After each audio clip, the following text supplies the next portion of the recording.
আমি সোনিয়া পারভিন, একজন কত্থক নৃত্যশিল্পী এবং নৃত্য শিক্ষক। আমি ঢাকা বিশ্ববিদ্যালয়ের নৃত্যকলা বিভাগ থেকে নৃত্য বিষয়ে স্নাতক এবং স্নাতকোত্তর সম্পন্ন করেছি। সেই সঙ্গে 2020 সালে আমি রিদমোস নৃত্য সংগঠনের সঙ্গে যুক্ত হই, যেখানে আমি তাহানুন আহমেদের নিকট কন্টেম্পোরারি বিষয়ে নাচের প্রশিক্ষণ নেই। বর্তমানে আমি জলসিঁড়ি ক্যান্টনমেন্ট স্কুল অ্যান্ড কলেজে নৃত্য শিক্ষক হিসেবে যুক্ত আছি। 1 2 3 4 5 फिर धा धा फिर धा धा धा धा फिर धागे टिके धा धा धागे टिके धागे टिके धागे टिके धागे टिके धा धा धागे टिके धागे टिके धागे टिके धागे टिके धा धा धागे टिके धागे टिके धागे टिके धागे टिके धा धा धागे टिके धागे टिके धा धागे टिके धागे टिके धा धा धा धा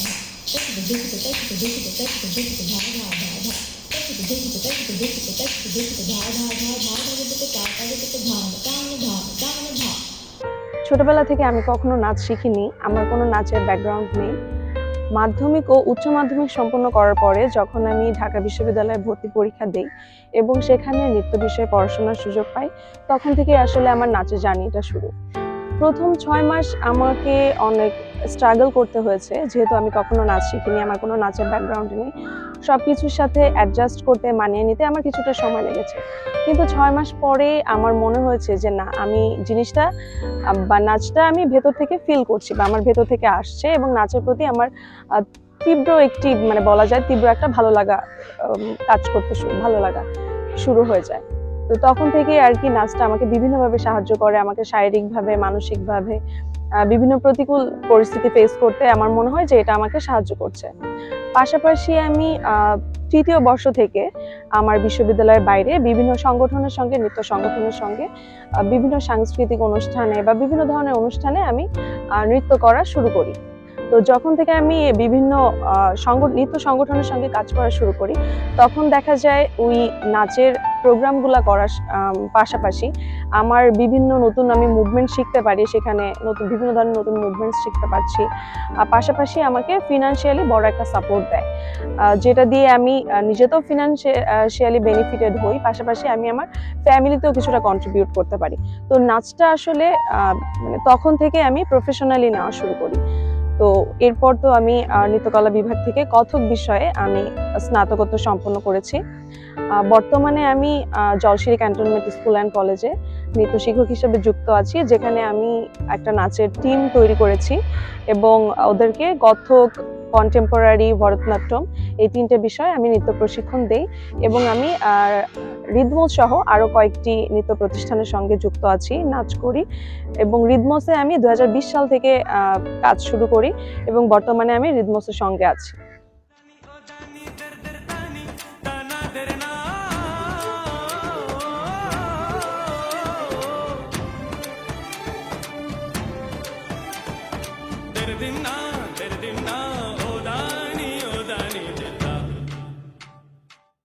পারফরমেন্স করার সময় আমি কি অনুভব করি এর আগে আমি একটু বলে নেই। আমি যখন নাচের ফ্লোরে থাকি বা নাচের ফ্লোরে ঢুকি, আসলে আমি নাচের ফ্লোরে ঢোকার সাথে সাথে বা যখন থেকে আমি নাচটা করা শুরু করি, তখন থেকে আসলে আমার যাবতীয় যা কিছু আছে আমি সবকিছু ভুলে যাই। যখন বা যতটুকু টাইম আমি নাচের ফ্লোরে থাকি, সেটা হতে পারে 1 ঘন্টা, 2 ঘন্টা, 4 ঘন্টা, তখন আমার আসলে আশেপাশের কোনো জিনিস আমার মাথায় আসে না। কে আমাকে ফোন করতে পারে, আমার কি কাজ আছে, এটা আসলে আমার তখন মাথায় থাকে না। তো আমার নাচের ফ্লোরে আসলে আমি এই ফিলটা করি। আবার যখন দেখা যায় আমি বাসায় নিজে নাচ করছি, তখনও আমি অনেক ভালো ফিল করি, প্রেশার রিলিজ হয় আমার। আবার যখন আমি পারফরমেন্স করি, অন স্টেজে আমি যখন নাচ করি, আমি যখন পারফরমেন্স করা শুরু করি, তখন আমার মনে হয় যে আমি এই জগতের বাইরে, আমি এই জগতে নাই এবং আমি কোথায় আছি আমি জানি না, এবং আমার মনে হয় যে তখন আমার শরীর, মন, আত্মা সবকিছু দিয়ে আমি নাচ করছি। এবং আমার সামনে কজন অডিয়েন্স আছে, সেটা 100 হতে পারে, 1000 হতে পারে, 1 জন হতে পারে, অথবা কোনো অডিয়েন্স ছাড়া হতে পারে। ওইটা আমার মাথায় থাকে না যে আমার সামনে কয়জন অডিয়েন্স আছে, কে আমার নাচ দেখছে, আমি কতটুকু পারছি, কে কিভাবে জাজ করছে, আমার আশেপাশে কি হচ্ছে, আমি এগুলো কিছুই ফিল করি না তখন। আমি এগুলো কিছুই অনুভব করি না। আমার মাথায় থাকে তখন আমার পারফরমেন্সটা করতে হবে, ঠিকভাবে প্রপারলি করতে হবে, এবং আমি যতটুকু করছি এবং ওই জিনিসটার ভেতরে যেহেতু আমি থাকি, তো তখন আমি ওইটা পুরোপুরি মন দিয়ে ফিল করে আমি নাচটা করার চেষ্টা করি, এবং ওটা অটোমেটিক আমার হয়ে যায়।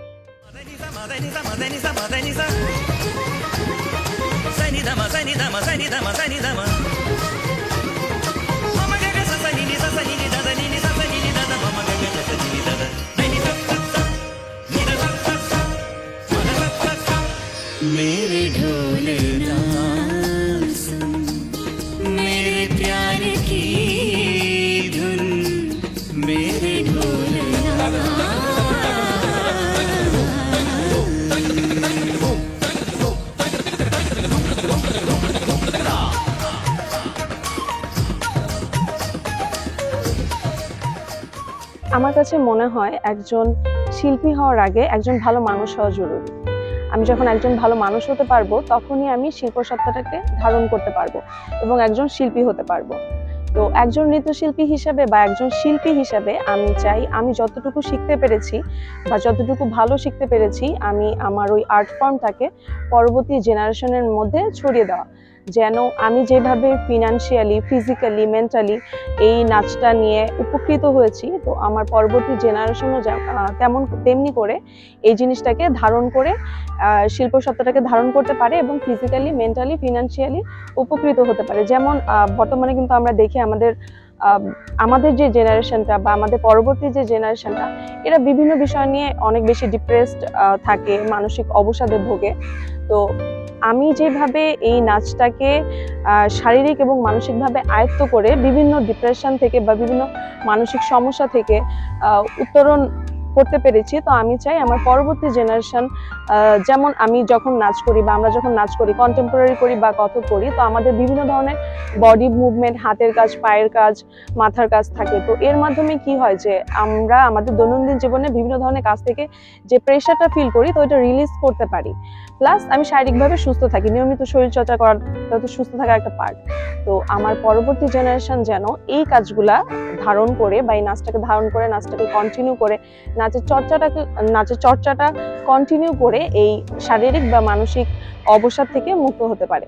এর জন্য আমি চাই আমার আর্ট ফর্ম বা আমার ভালো কাজটা আমার পরবর্তী জেনারেশনের মধ্যে ছড়িয়ে দিতে। পাশাপাশি আমি একজন নৃত্যশিল্পী হিসাবে আমি যতটুকু শিখেছি আরো নতুন করে শিখে এবং আরো নতুনভাবে শিখে আমি বিভিন্ন ধরনের থিম নিয়ে কাজ করতে পারি, বিভিন্ন ধরনের নতুন কোরিওগ্রাফি করতে পারি।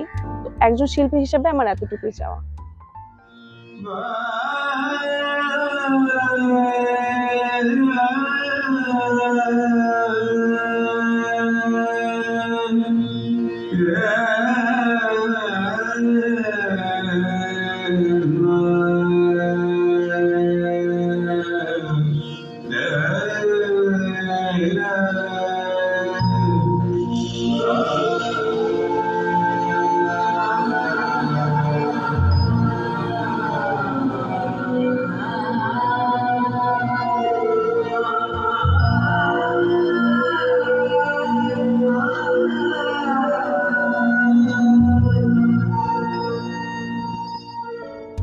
শান্তি ব্যাপারটা তো আসলে আপেক্ষিক, এটা এক একজনের কাছে এক এক রকম। আবার একজন মানুষ হিসেবে, একজন শিল্পী হিসেবেও এটা আসলে ভ্যারি করে।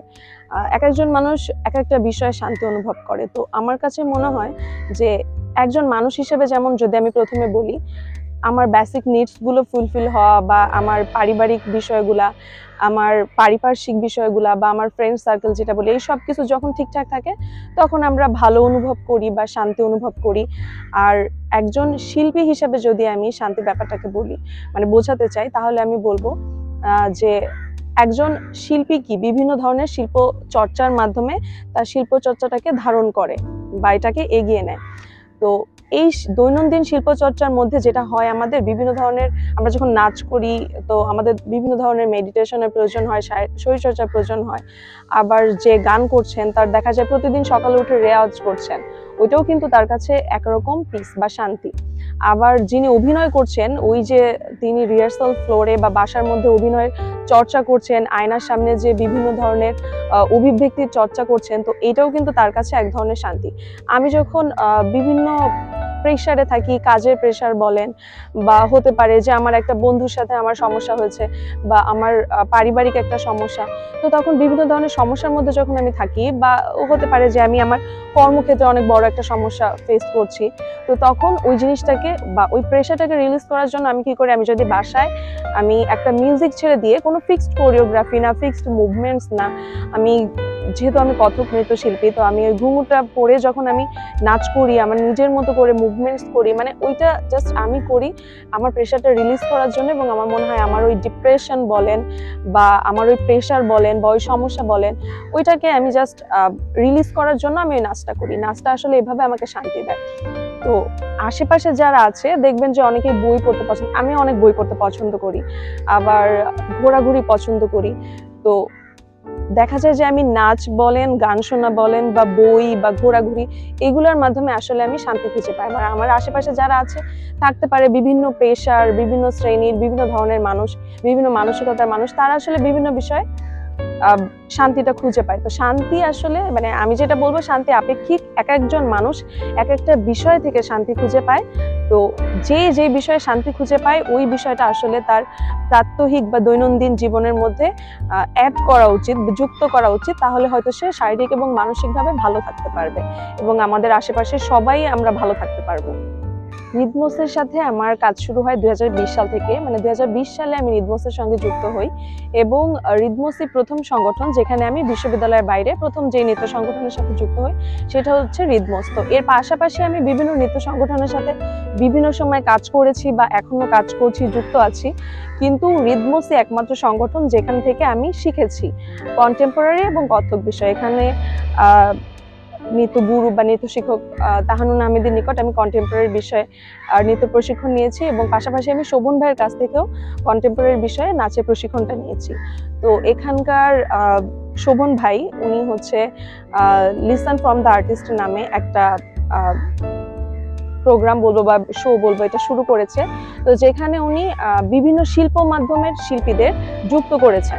এখানে হতে পারে কেউ নাচের শিল্পী, কেউ নৃত্যশিল্পী, কেউ সঙ্গীত শিল্পী বা কেউ অভিনয় শিল্পী বা কেউ চিত্রশিল্পী হতে পারে। তো এই শিল্প মাধ্যমে যেসব শিল্পীদের উনি যুক্ত করেছেন তাদের দৈনন্দিন শিল্পচর্চার মাধ্যম বা তাদের শিল্প সত্তা বা তারা শিল্পটাকে কিভাবে ধারণ করে, কিভাবে চর্চা করে, শিল্পটাকে নিয়ে কি ভাবে বা as a performer, as a শিল্পী, অ্যাজ এ আর্টিস্ট হিসেবে ওনারা কি ভাবে এই শিল্পটাকে নিয়ে বা শিল্পর বিভিন্ন দিক নিয়ে ওনারা হচ্ছে এখানে কথা বলেন বা হচ্ছে ওনারা যেটা ভাবেন সেটা ওনারা এখানে প্রকাশ করার সুযোগ পাচ্ছেন। তো এখানে শোভন ভাই আমাকে যুক্ত করেছে। আমি মানে খুবই প্রাউড বলবো না, মানে খুব সম্মানিত বা প্রাউড যেটাই বলেন ওটা ফিল করছি, কারণ আমি মানে শিল্প চর্চা বা অ্যাজ এ শিল্পী বা নৃত্য শিক্ষক হিসাবে আমার কাজের মাত্র শুরু। আমি খুবই ছোট একজন শিল্পী, আমি এখন শিল্পী পারফর্মার বলা যায়, শিল্পী এখনো ভাবি না নিজেকে। তো এখানে আমাকে উনি যেহেতু যুক্ত করেছেন আমি আসলে অনেক সম্মানিত বোধ করছি। আর শোভন ভাইকে অসংখ্য ধন্যবাদ, রিদমোসকে ধন্যবাদ যে কাজের সঙ্গে আমাকে যুক্ত করার জন্য এবং আপনাদের সুন্দর মানে এই শো এর সুন্দর একটা ভবিষ্যৎ বা সুন্দর এন্ডিং কামনা করে আমি আমার কথা শেষ করছি। ধন্যবাদ সবাইকে, ভালো থাকবেন।